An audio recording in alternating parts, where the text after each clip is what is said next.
Dalam keadaan rumah tangga memperoleh pendapatan pas-pasan, maka kondisi tersebut dikatakan lagi bust.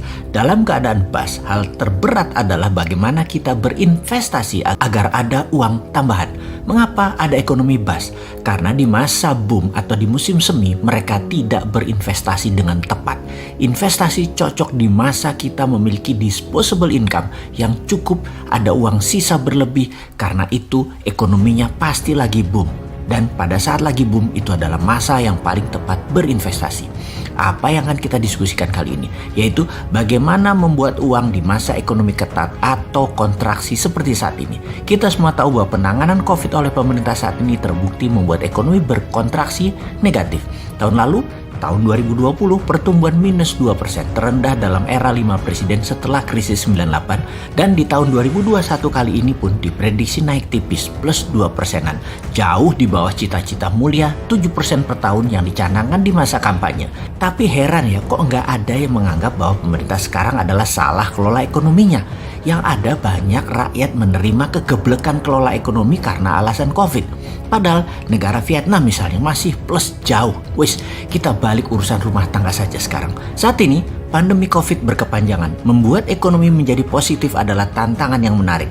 Kalau kita membuat uang di ekonomi lagi boom atau bisnis di masa musim semi, itu kita nggak usah belajar, nyebur aja. Kalau membuat uang di masa bust atau winter time, nah ini perlu skill khusus.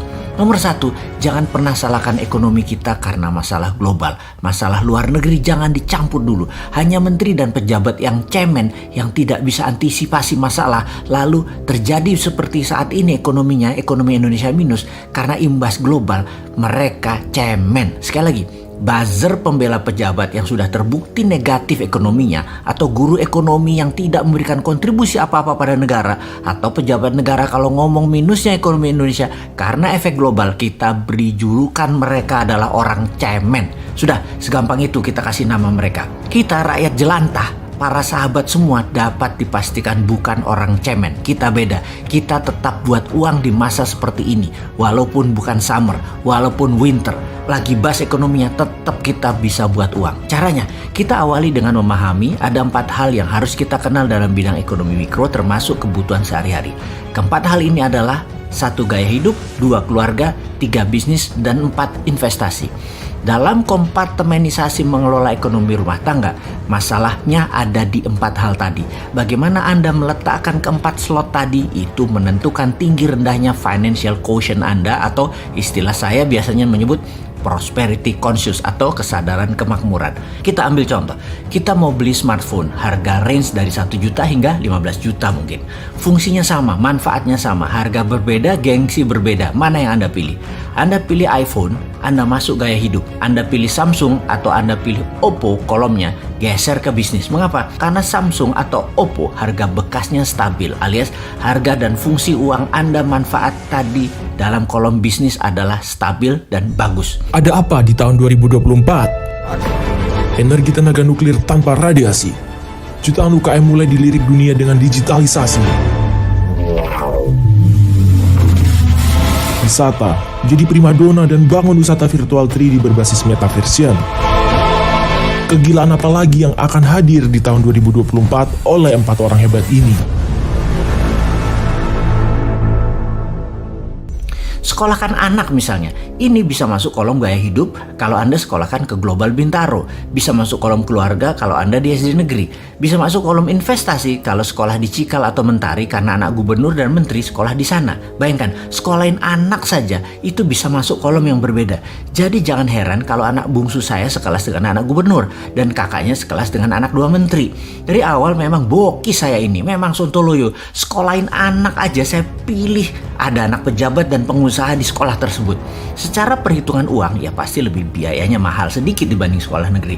Tapi disitulah permainan pengelolaan portfolio karena saya ingin melebarkan network bisnis saya. Jadi setidaknya kita harus pandai memilah portfolio keuangan kita. Uang masuk dan uang keluar. Dan bagaimana uang keluar sesungguhnya itu kunci penting.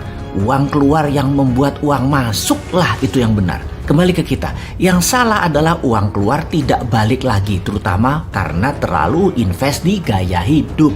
Sungguh sahabat, gaya hidup adalah posisi kompartemenisasi terbanyak dari kita.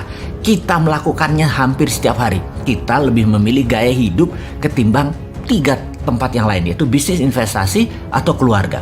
Dengan menggunakan contoh ekonomi boom bust atau summer winter bagi keluarga, kita jadi mudah memahami boom bust. Karena ekonomi suatu negara ada yang boom karena pinter kelola pemerintahannya, ada yang negara ekonomi menjadi bust karena terlalu berpolitik dan tidak pandai bernegaranya. Hanya karena salah kompartemenisasi meletakkan uang keluar dan cara uang masuk yang membuat negara jadi boom atau jadi bust. Keuangan APBN Indonesia yang selalu minus itu karena salah kelola keuangan negaranya. Ini kok sudah begini lama masih aja nggak ngaku kalah atau nggak ngaku salah. Heran saya. Sehubungan ingin membuat banyak sahabat menjadi paham keuangan, dengan menggunakan ilustrasi keuangan keluarga saja, ilustrasinya jadi mudah memahami keuangan negara. Bahkan pada saat kita berbicara tentang keuangan organisasi dan keuangan perusahaan, kurang lebih sama platformnya dengan keuangan keluarga tadi.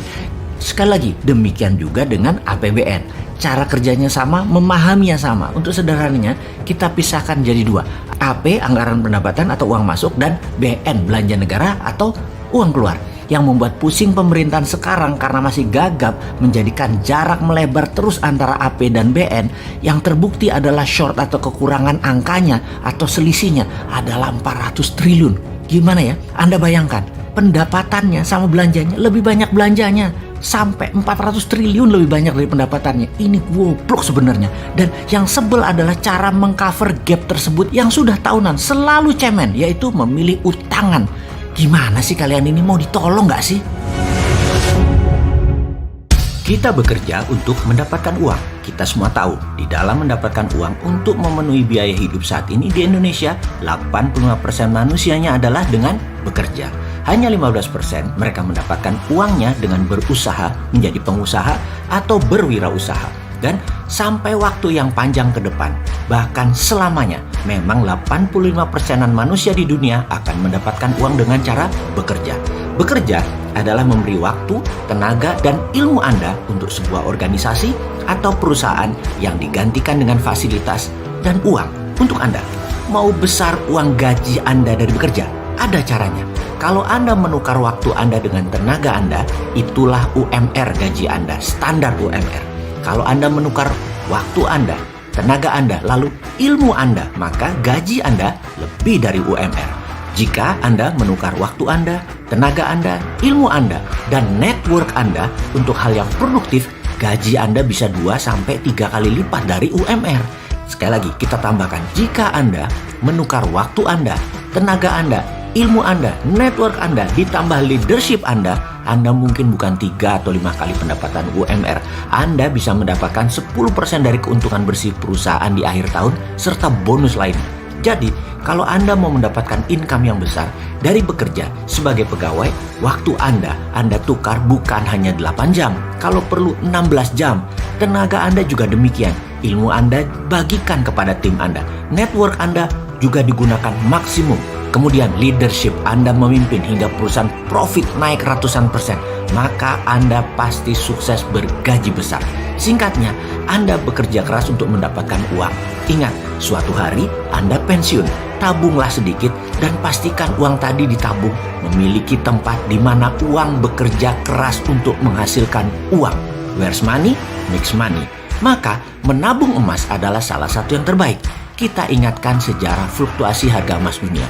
Di tahun 1090-an, 1 gram emas adalah Rp25.000.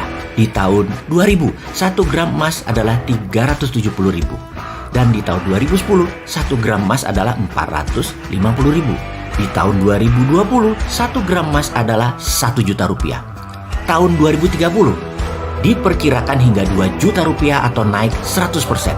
Jadi menabung emas yang liquid dan jangka panjang adalah salah satu solusi keuangan, di mana tempat uang bekerja untuk Anda, bukan lagi Anda yang selamanya bekerja untuk uang menjadi budak uang.